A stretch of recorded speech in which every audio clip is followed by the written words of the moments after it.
Olá, povo de Deus! Estamos retornando à gravação, houve um pequeno corte, voltamos naquilo que estávamos dizendo. Então nós estávamos dizendo acerca do corpo de Cristo, que ele é construído de dentro para fora, a partir da presença do Espírito de Deus. E que o mundo, ele só conhece aquilo que é construído de fora para dentro e ele não consegue entender o seu mundo interior, por isso ele carrega muitas contradições. E aí vem a palavra de Jesus: o meu reino não é deste mundo. Voltando aqui, o meu reino não é deste mundo. A igreja, no período da igreja de Pérgamo, a partir do ano 323 a 526, nós tivemos Constantino II.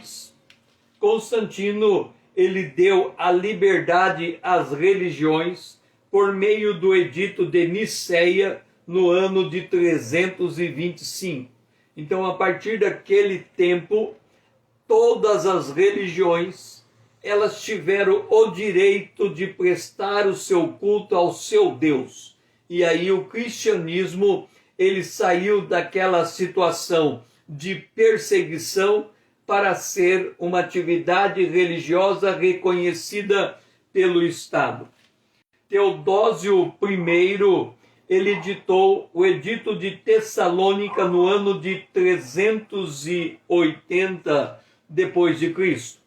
Ele foi o único imperador, o último imperador do Império Romano unificado.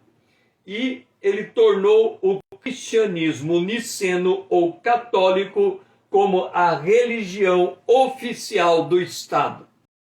Então, Dora, que bom que você voltou, nós tivemos uma desconexão. Então vamos entender esse período da história da igreja, quando nós encontramos a igreja se tornando agora a religião oficial do Estado. Nós devemos nos lembrar sempre que o reino de Deus, ele está expandindo no coração dos homens. No entanto, nós temos lá a doutrina dos nicolaítas, o domínio férreo da liderança que está estabelecida dentro da igreja institucional, nos moldes humanos, querendo conduzir a obra de Deus. E ali a igreja se torna agora um braço do Estado. Então nós temos aqui o Estado e nós temos aqui a igreja. O Estado, ele olha para a igreja e ela torna a igreja uma entidade oficial. E aqui nós estamos falando da igreja, vamos colocar aqui, nós estamos falando da institucionalização da igreja. Institucional. A igreja se torna agora uma entidade institucional. Como uma entidade institucional, ela passa a ter um rol de membros.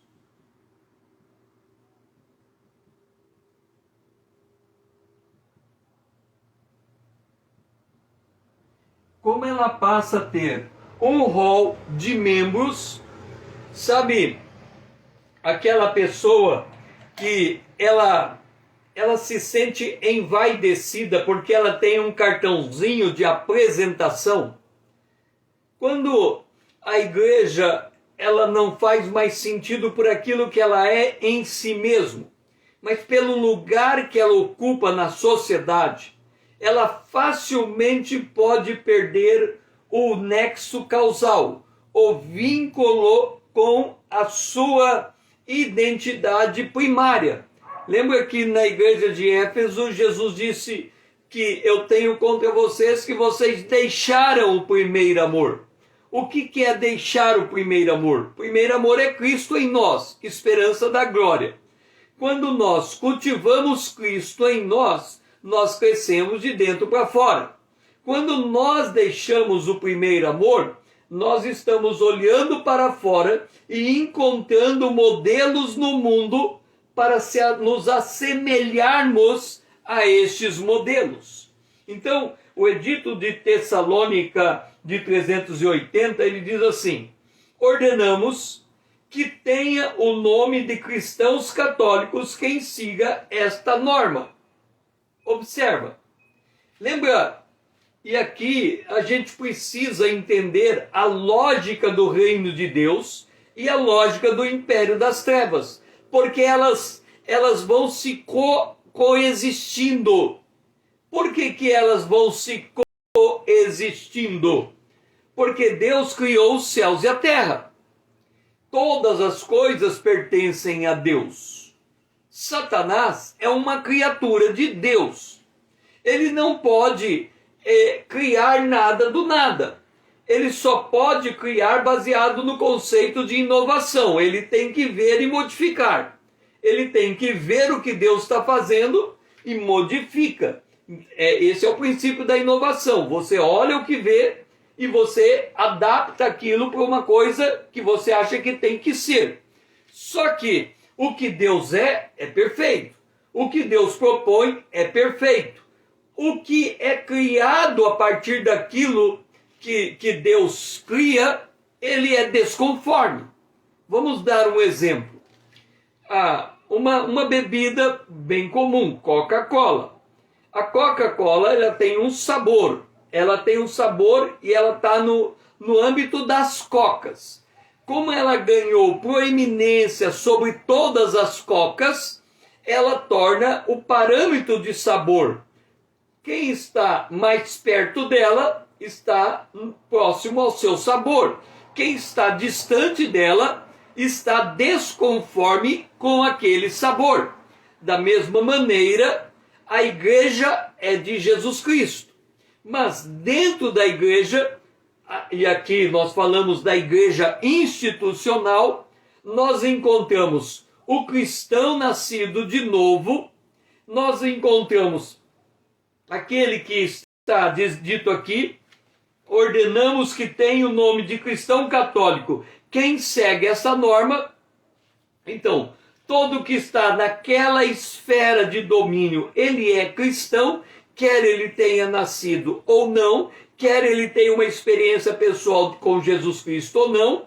E agora você tem duas entidades que não se unem uma à outra, como o ferro não se une com o barro, e estas duas entidades, elas vão se auto-influenciar. Ou o mundo se torna igual ao crente, ou o crente se torna igual ao mundo. A tendência é que o crente acabe se tornando igual ao mundo. Daí vem a questão da apostasia, que vai aparecer de forma forte na 7ª igreja de Laodiceia. Então, continua. Enquanto os demais o julgamos demente. O Edito de Tessalônica está dizendo isso. Quem está debaixo dessa norma é cristão católico. Quem não está debaixo dessa norma, nós julgamos eles demente e loucos, sobre os quais pesará a infâmia da heresia. O que está acontecendo aqui? A igreja, e nós temos que entender isso, aqui tem a igreja, ela se torna o braço oficial do Estado, mas a igreja de Jesus Cristo, a igreja primitiva, a igreja que nasceu lá em Jerusalém, ela nasceu de acordo com a doutrina dos apóstolos. Por que a igreja tem uma doutrina? Imagine a doutrina. Jesus disse que estreito é o caminho, largo é o caminho que conduz à perdição, estreito é o caminho que conduz à vida. A doutrina é como um indicativo do caminho. Ela diz, olha, dentro desse espaço está o caminho estreito. Se você tiver experiência com Deus dentro desse espaço, você está andando com Deus. Agora, entenda, quem está caminhando nesse espaço, ele tem uma identidade. Esta identidade dele é uma identidade cristã. Essa identidade cristã é construída de dentro para fora. Então ele caminha nessa identidade cristã e a doutrina dos apóstolos, Paulo fala aos Efésios no capítulo de número 2, que nós crescemos no fundamento dos apóstolos e dos profetas, de que Jesus é a pedra principal. Aqui está a igreja. Agora, essa doutrina, ela vem e se torna um dogma. O que é um dogma? O dogma é uma doutrina sintetizada. Eu creio em Deus Pai Todo-Poderoso, Criador dos céus e da terra, e de Jesus Cristo, seu único Filho, nosso Senhor, que foi concebido pela Virgem Maria, nasceu sob Pôncio Pilato. E aí nós estamos com um dogma, um credo. Esse dogma e esse credo passa a ser o aferidor da fé. Se você crê no credo, você é considerado católico. Se você não crê no crédulo, você é considerado um infame e um herege. Observa que a testificação da fé passa a ser um ato externo. Ela não é mais produto de um novo nascimento. Ela não é mais produto de uma identidade. Ela não é mais produto de uma vida com Deus. Ela é produto de algo baseado em uma norma. O que nos lembra isso? Os 10 mandamentos. Porque o judeu passou a entender que quem obedecesse os 10 mandamentos estava com a identidade de judeu. Ele era o homem salvo. Por quê? Ele cumpria todos os mandamentos. Então, a norma, ele faz isso. Vamos ver aqui.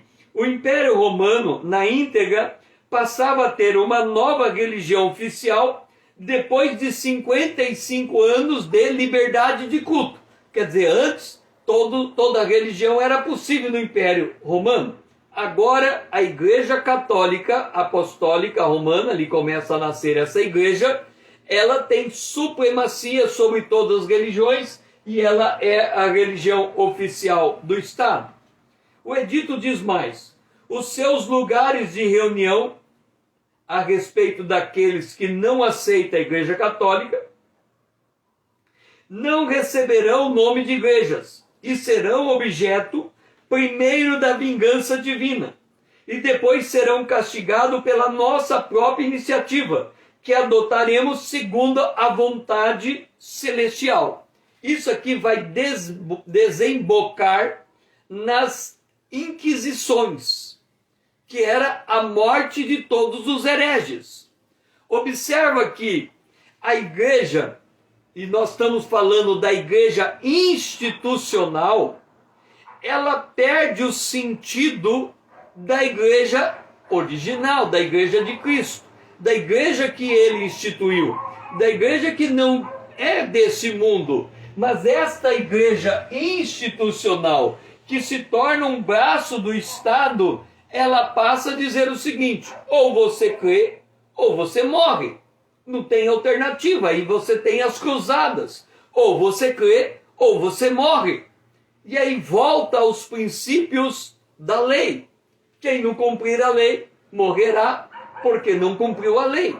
Da mesma maneira, quem não adota as normas do catolicismo, vai receber o peso do Estado contra estes que não aceitam a religião oficial do Estado.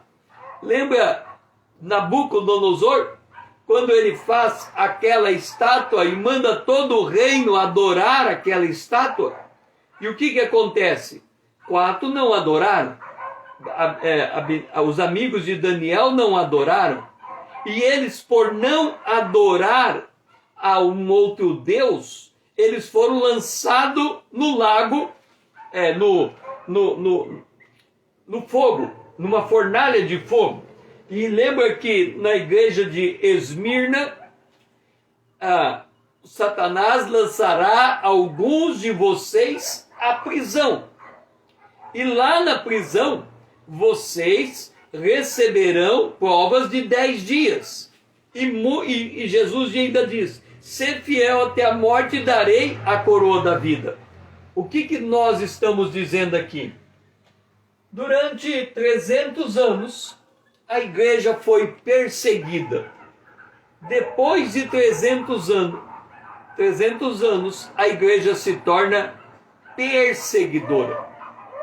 Todos aqueles que não estão dentro daquela conformidade são considerados dementes e loucos, são considerados hereges. O lugar em que eles estão não pode ser chamado de igreja. A igreja institucional é como se ela tivesse criado uma marca. Quem usar esta marca, ele está em desconformidade se não está de acordo com a norma. Então, o nicolaísmo, ele vai assumir o papel da força papal. Um homem dominando todas as igrejas em todos os lugares e definindo o comportamento, o molde que essas igrejas devem exercer. Fazendo o movimento da religião, da revelação, nós vamos para os editos promulgados, a autoridade imperial e a igreja oficial do Estado. Os editos imperiais, nem todos precisaram resistir até o sangue combatendo o pecado. Vamos ler Hebreus capítulo 12, o versículo 4. Considerai, pois, atentamente aquele que suportou tamanha oposição dos pecadores contra si mesmo. E isso no verso 3. Para que não vos fatigueis, desmaiando em vossa alma. Ora, na vossa luta contra o pecado, ainda não tendes resistido até o sangue. Vamos dar uma olhada na igreja num horizonte mais amplo. Hoje, por exemplo, no Brasil, nós não temos conhecimento de pessoas que morreram por causa da sua fé. Não há uma perseguição no Brasil, ou não havia, pelo menos, a perseguição no Brasil, nessas últimas décadas, em que a pessoa morria por causa da sua fé. Nós sabemos que existem países, e o irmão André é uma instituição que contabiliza todos os países em que cristãos morrem por sua fé. O que eu quero dizer com isso? É que, de acordo com a estrutura do país, do local, da condição, das condicionantes da história, nós podemos ser crentes que não somos levados ao nível de exigência ao ponto de ser lançado na prisão, torturado por amor a Cristo, inclusive morto por amor a Cristo. Nós podemos ter, vamos dizer assim, uma vida um pouco mais facilitada. Todavia, quer nós com esta vida mais facilitada, quer aqueles que morrem por causa da sua fé, seja eles, seja nós temos um inimigo comum que é o pecado. E contra o pecado nós temos que resistir. Por isso que é dito que nem todo cristão vai morrer por causa da sua fé. Ora, se você começa a fazer a igreja expandir, de forma que ela se torna uma grande árvore a partir de um grão de mostarda, logo um grande nuvem de testemunhas se levanta. Nós encontramos isso em Hebreus, capítulo 12, verso 1. Portanto, também nós, visto que temos a rodear-nos tão grande nuvens de testemunhas. Ou seja, e aqui no verso 23, o verso 22 fala: incontáveis hostes de anjos e a universal assembleia, a igreja dos primogênitos arrolados no céu. O fato é que a igreja, ela passa a crescer. E aí ela ganha status entre as nações. Como a parábola do grão de mostarda nos revela. Constantino ascendeu ao poder como governador supremo do Império Romano, sendo o primeiro imperador romano a professar o cristianismo, ainda que concedesse o direito às religiões pagãs de terem o seu próprio culto. E aí ele promulga o Edito de Constantino em 321. Mas dentro do Edito de Constantino, ele escreve que todos os juízes e todos os habitantes da cidade e todos os mercadores e artífices descansem no venerável dia do sol. Note que Constantino, ele institui o sol, o domingo, que é o primeiro dia da semana, como dia adequado para o culto. Mas quando ele faz referência a esse dia, ele não fala o dia da ressurreição de Jesus Cristo. Ele diz o dia venerável, do venerável dia do sol, como fazendo um vínculo ao Deus Sol que era comemorado naquele primeiro dia. Então ali nós vamos vendo que o inimigo vai emparedando a igreja. A igreja tem o primeiro dia da semana como seu dia de adoração, porque é o dia que faz menção ao nascimento, à ressurreição de Jesus Cristo. O mundo tem o primeiro dia do domingo como dia de culto, porque faz referência ao Deus Sol. Então Satanás, ele vai emparedando e imitando a igreja no curso da história. Com o Edito de Nicéia, em 325, foi dado liberdade de culto a todas as igrejas. E o Edito de Tessalônica, em 380, o cristianismo católico se tornou a religião oficial do império. Então vamos ver aqui. A religião no mundo pagão, ela não era um valor absoluto. O Estado perseguia aqueles que não estavam de acordo com a doutrina do Estado para consolidar o seu poder. Os pagões perseguiam os pagões por causa da intolerância religiosa. E agora que a igreja se tornou uma entidade reconhecida pelo Estado, os cristãos passam a perseguir os seus opositores. Veja que coisa maluca, podemos assim dizer. A religião, para o pagão, não é um valor absoluto. Ok. E o Estado? Porque, entenda sempre, Satanás, ele quer dominar a política, dominar a religião.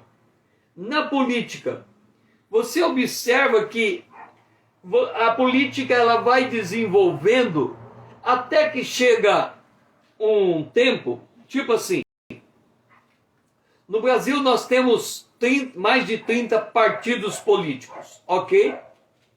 Mas na presidência, eles vão se alternando em 2 partidos políticos. Um ganha, depois outro ganha. Aí chegou num dado momento em que alguém que está ocupando a posição de poder, ele olha para si e ele entende que ele reúne todas as qualidades que um partido político ou que uma posição política deve ter. Se ele considera a sua posição o centro de todos os acertos, todos aqueles que estão em volta estão em desconformidade. Portanto, estas vozes contrárias, estas vozes precisam ser caladas. Esse é o princípio do poder político. Fazer calar as vozes contrárias para perpetuar o poder. E o que tem fora do mundo político? Tem o mundo religioso. Quantas religiões tem? Tantas quanto forem os homens que estão na liderança dessas religiões. Agora, cada um desses chega à conclusão que a sua religião é a síntese de todos os acertos religiosos. E os outros estão errados a partir do sentido ou do juízo que ele julga de si mesmo. Então, o mundo pagão, que tinha muitas religiões, aquelas que tinham mais poder faziam calar aquelas de menor expressão. Havia perseguição no mundo religioso também. A igreja, que era perseguida, ela vem e assume uma posição. E aí ela também passa a perseguir os que se colocando contra a autoridade central da igreja, não estando de acordo com a doutrina e o dogma da igreja, são considerados como hereges. Os imperadores, eles ancoravam a sua autoridade nas esferas celestiais. Eles achavam que eles eram ungidos por alguma autoridade celestial para se declarar rei. O Estado passa então a exigir dos seus concidadãos um padrão comportamental aceitável. E se aquele padrão não for ajustado, há uma coerção física para que seja implementado um determinado estilo de vida. O Estado, a partir do ano 323, ele começa a implantar a centralização das atividades administrativas do Estado. E ali, a partir dessa época, o Estado ele é dividido entre servidores civis e servidores militares. E se nós olharmos hoje para a forma como o Estado brasileiro, americano e muitos estados são constituídos, eles são divididos na parte civil e na parte militar. Isso começou no ano 323. O Estado, naquela época, ele combateu todo o poder paralelo, perseguindo ostensivamente quem? Quem é que você acha que o Estado passou a perseguir? Lembra da premissa? O rei, o monarca, é alguém ungido por uma entidade espiritual.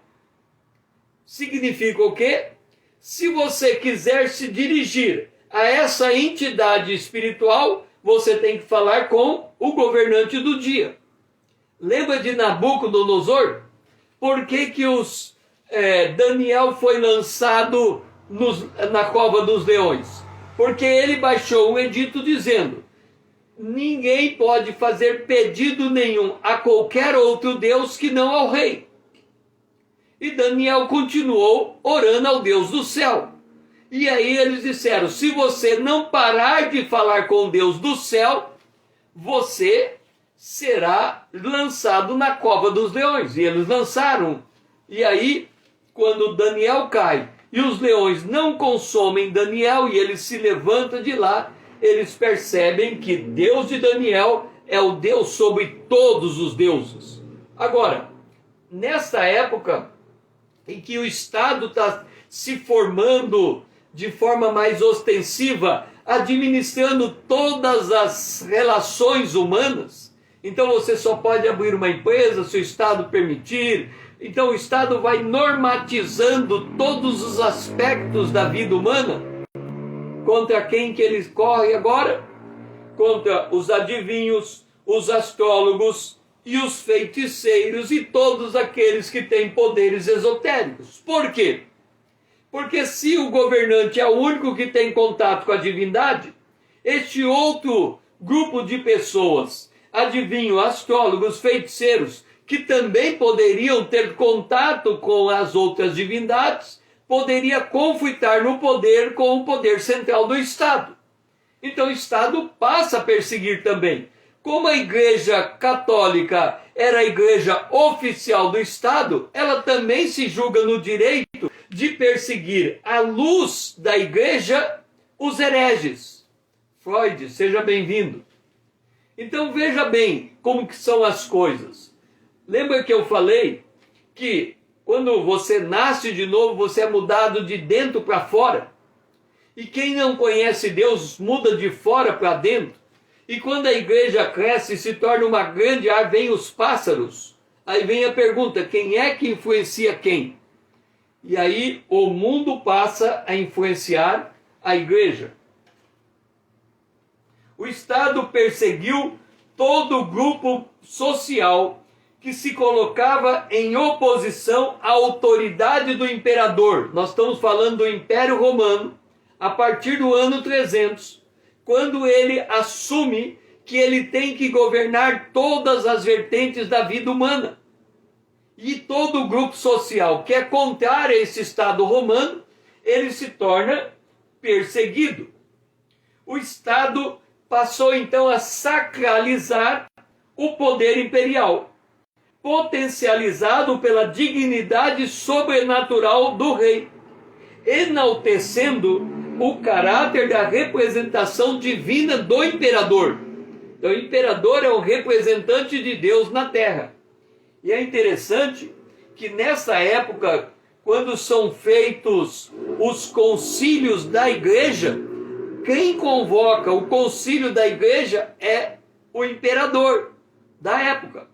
O reconhecimento da igreja pelo Estado já tinha sido pavimentado pelos apologetas, ao fazer o cristianismo aceitável à razão. Com o reconhecimento da igreja pelo Estado, multidões passam a aderir à igreja, a frequentar a igreja. Inicia então a construção das grandes basílicas e muitos templos pagãos, eles são transformados em igreja. Os romanos inseriram a educação como base da formação cristã do povo, uma educação religiosa fortemente assentada na moral. Os ensinos eram transmitidos na escola, na família e na igreja.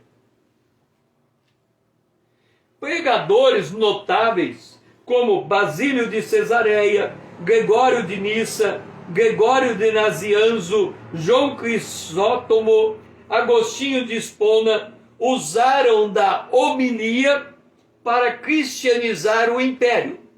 Então todo o império tinha que ser cristianizado. E aí a igreja passa a ensinar uma doutrina moral para trazer os povos pagãos para o cristianismo.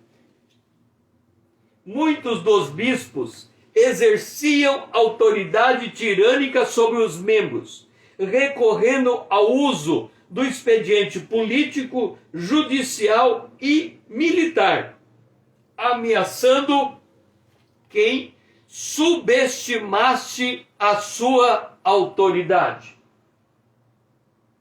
Os concílios convocados por imperadores definiam a ortodoxia da igreja, como o concílio de Nicéia. Esses concílios, eles produziam disputas e cisma, como o cisma ariano, nestoriano e miafisita. Então, observe, a igreja institucionalizou e ela adotou as práticas do Estado para monopolizar o domínio dos bispos sobre todas as igrejas. Quando a gente ouve, nós estamos falando da igreja de Pérgamo, no ano de 323, olha se hoje as igrejas, elas não estão voltando a ser o que foi naquele período. Quando você tem líderes grandes dominando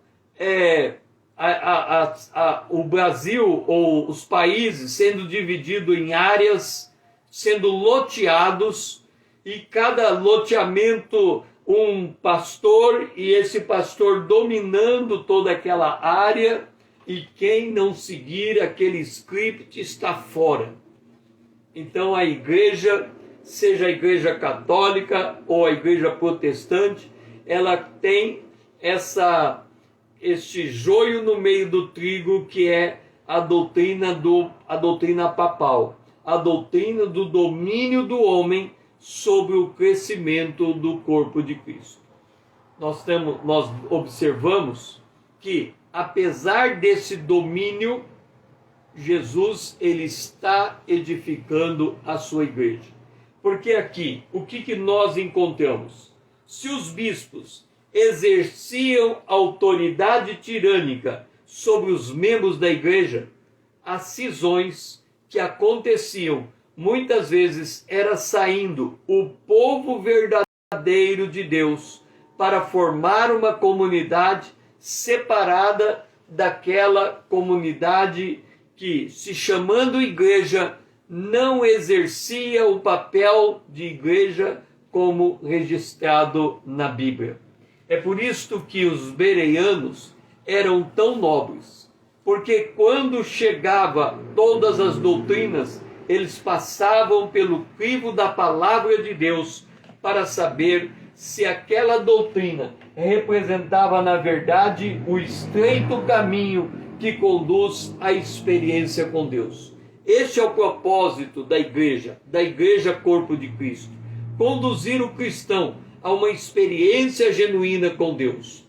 Quando a igreja perde esse sentido, ela se torna uma igreja institucional, perseguindo todos aqueles que não aderem aos dogmas criados por aquela igreja. Nós precisamos ter esse discernimento para entender a maneira como como Jesus edifica o seu povo ao longo dos períodos da história. Foi muito bom ter você comigo nessa live. Houve uma quebra de continuidade por causa da internet, mas nós chegamos até aqui. Que o Senhor seja louvado, que você, se não faz parte da minha comunidade, venha tornar ela mais significativa para levarmos esse evangelho mais longe. Seja aqui no Instagram, me seguindo, seja no YouTube, ou então me ajude também a levar esse vídeo mais longe, mandando um aviãozinho para os seus amigos, compartilhando esse vídeo. Que você tenha um restante de dia abençoado na presença de Deus, e que o Senhor seja louvado.